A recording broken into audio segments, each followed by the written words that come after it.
आई हे काय आहे? अरे बाळा, हे दही आहे. त्या दह्याचं तू काय करणार आहेस? अरे बाळा, ह्याचं मी श्रीखंड बनवते. आता पाडवा आलाय ना, मग गोडधोड काहीतरी करायला पाहिजे ना. मग श्रीखंड पूर्वी बनवू का? ठीक आहे.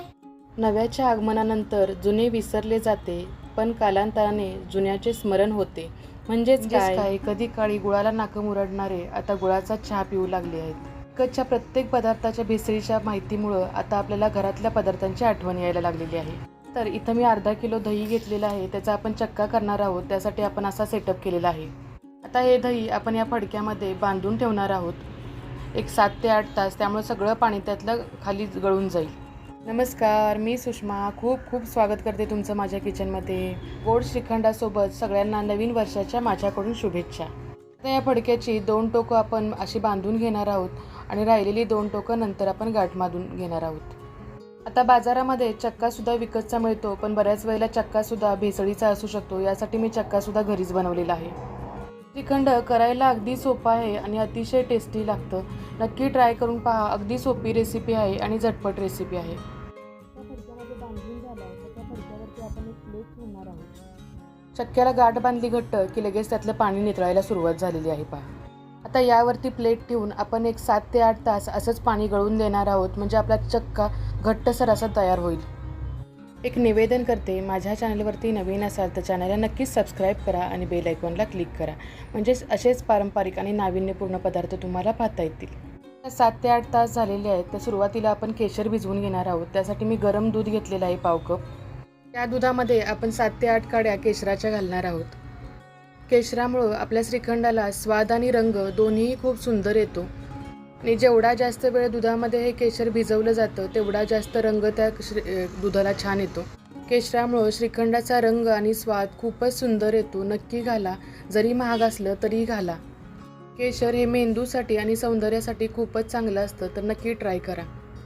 आता आपला चक्का बांधून 7 ते 8 तास झालेले आहेत. त्यातलं सगळं पाणी गळालेलं आहे आणि त्यानंतर मी थोडा वेळ 15 ते 20 मिनटं फ्रीजमध्ये ठेवलेलं की जेणेकरून कापडाला तो चक्का चिकटू नये यासाठी. इथं पाहू शकताय अर्धा किलो दह्याचा पाव किलो चक्का साधारण तयार झालेला आहे. आणि हा चक्का आपण थोडा वेळ फ्रीजमध्ये ठेवल्यामुळं कापडाचा सहज निघून आलेला आहे. ज्या पद्धतीनं आपण पुरण वाटतो त्या पद्धतीनं आपण या चाळणीमध्ये हा चक्का वाटून घेणार आहोत. सुरुवातीला तो चाळणीला सगळा चिकटतो, नंतर आपण हाताने सगळा काढून घ्यायचा आहे.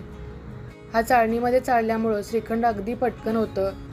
त्या श्रीखंडामध्ये घालण्यासाठी आपण पिठी साखर तयार करत आहोत. त्यासाठी मी अर्धा कप एवढी साखर घेतलेली आहे. आणि साखर वाटताना त्याबरोबरच आपण 4-5 वेलची सोलून घालणार आहोत. त्याचबरोबर थोडासा जायफळचा तुकडासुद्धा आपण साखरेबरोबर वाटून घेणार आहोत.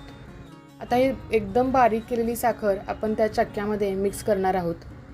आता यामध्ये आपण केशराचं जे दूध आहे ते यामध्ये मिक्स करणार आहोत. केशराचा रंग बघा किती सुंदर आलेला आहे आपल्या श्रीखंडाला. वेगळा विकतचा कलर किंवा फूड कलर घालण्याची अजिबात गरज लागली नाही. आता हे चांगलं आपण फेटून घेणार आहोत. साखर एकदम छान त्यामध्ये मेल्ट झाली पाहिजे. हे श्रीखंड बनवताना लहानपणी ज्यावेळा आई श्रीखंड बनवायची परातीमध्ये ते श्रीखंड मला आठवलं. तुमच्याही अशाच काही आठवणी असतील तर कमेंटमध्ये नक्की शेअर करा. साखर जशी त्या चक्क्यामध्ये मिसळत जाते, एकदम मेल्ट होत जाते, तसं आपलं श्रीखंड एकदम मऊसूत सॉफ्ट असं होत जातं. अगदी लोण्यासारखं बिनभेसळीचं असं आपलं घरातलं केशरयुक्त आणि वेलचीयुक्त श्रीखंड आपलं तयार झालेलं आहे. हे श्रीखंड बनवायला बघा मला फक्त 15 ते 20 मिनटं एवढाच वेळ लागला.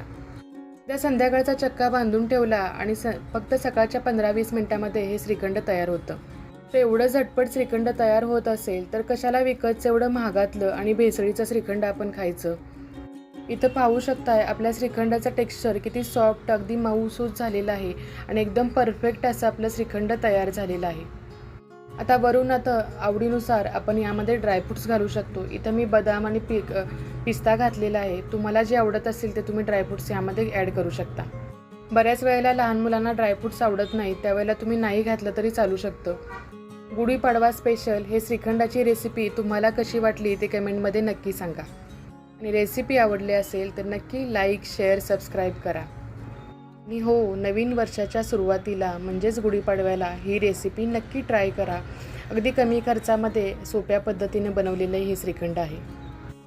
नवीन वर्षाच्या सुरुवातीला ही रेसिपी नक्की ट्राय करा. परत भेटू अशाच एका नवीन रेसिपीसह. सबस्क्राईब करायला अजिबात विसरू नका, म्हणजे तुम्हाला नवीन अशाच रेसिपी पाहता येतील. परत भेटू अशाच एका नवीन रेसिपीसह. तोपर्यंत स्वस्त खा, मस्त राहा. बाय.